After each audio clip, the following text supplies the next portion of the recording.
The Seven Churches of Revelation, ang pito ka iglesia sa libro sang Bugna.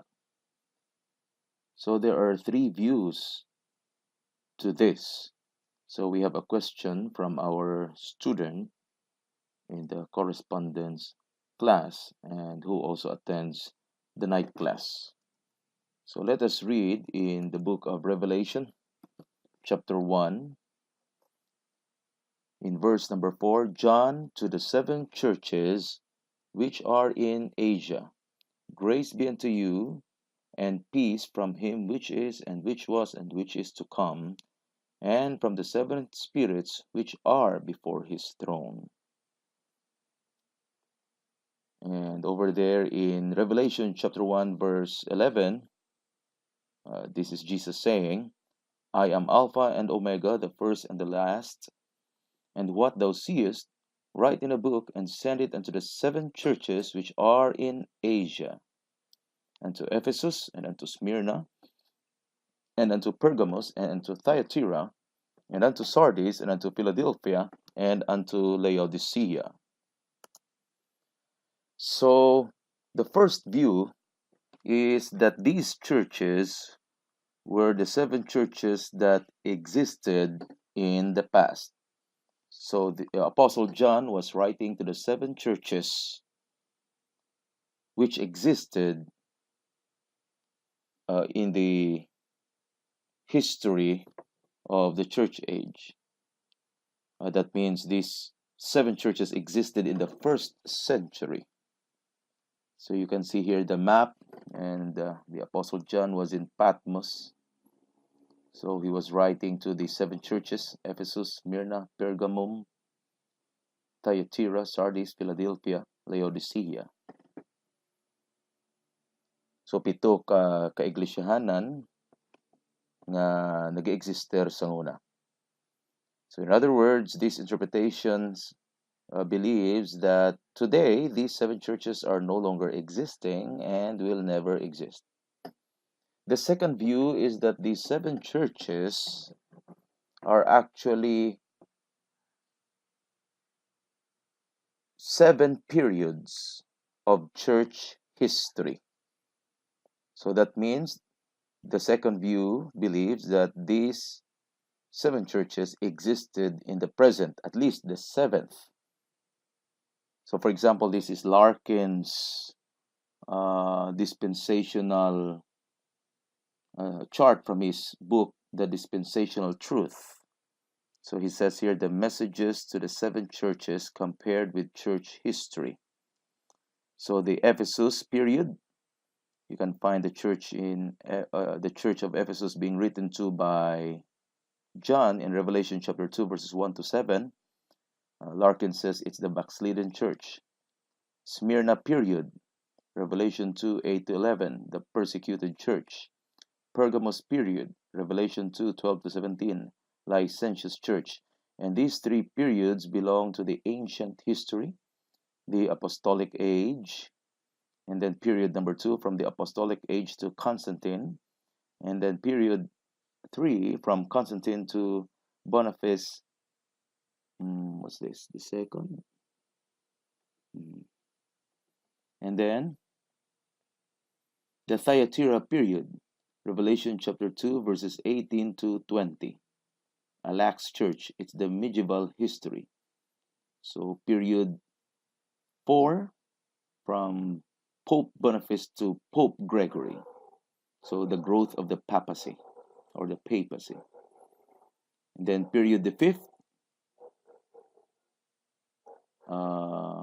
still under the popes. And then period 6, the 6th period is the decline of the papacy. So this is the Dark Ages. So from 606 AD to 1500 AD. That's the Thyatira period. And then the Sardis period, Revelation 3 1 to 6, a dead church. Philadelphia period, Revelation 3 verses 7 to 13, a favored church. Laodicea period, Revelation 3 verses 14 to 22, the lukewarm church. So these three periods belong to the modern history of the church, where and it's the time of the Protestants. So in the Philadelphia period, dira gid naga damo ang mga missionary, no? And you have here the Baptist, Presbyterian, Calvinist, Lutherans, and so on, Methodist. But it will end in a lukewarm condition. And you can see still here the influence of the Roman Catholic Church. Now, Ephesus means fully purposed. Smyrna means bitterness and death. Pergamos means much marriage. Thyatira, spelling, an odor of affliction, ODOR. Sardis, the red ones. Philadelphia, brotherly love. Laodicea, civil rights. So we are now in the Laodicean period. So the Church of Ephesus is the apostolic period from 33 AD to 100 AD. This is the first century. The Church of Smyrna represents the persecuted church, 100 to 380.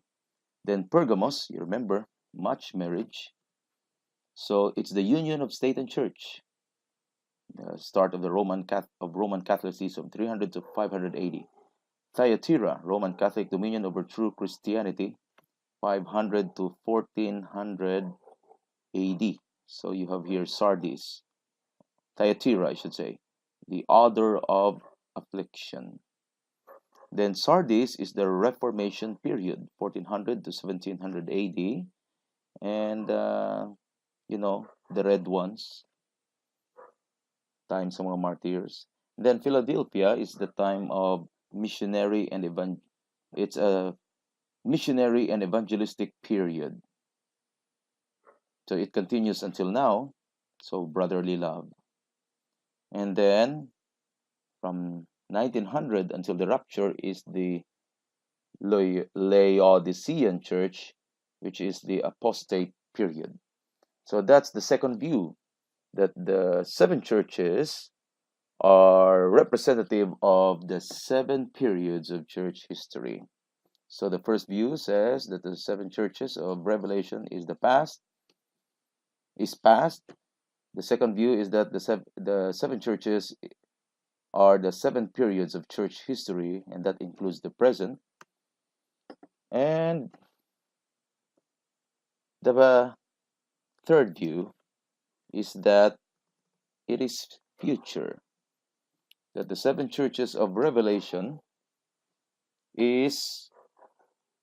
are churches which will be existing during the tribulation periods. Right now we are living in the age of grace, and we call it the church age. So after the rapture, these seven churches will be existing, and this third view believes that John is actually writing to them. John, who was writing in Patmos, was actually carried in the Spirit on the Lord's day. So his letters is applicable during the tribulation period, and he was writing to the angels of the seven churches, and God brought John to the tribulation period, and he saw the events in the tribulation period. He saw the tribulation period, he saw the second coming, he saw the millennial kingdom, he even saw eternity. And he was writing to the seven angels of the seven churches in Asia. So that's the third view. So we can say that historically the seven churches may have actually been existing in the past, and John could have written to them. And the seven churches, yes, it may reflect the seven periods of church history, But we believe that these seven churches will actually exist in the tribulation period.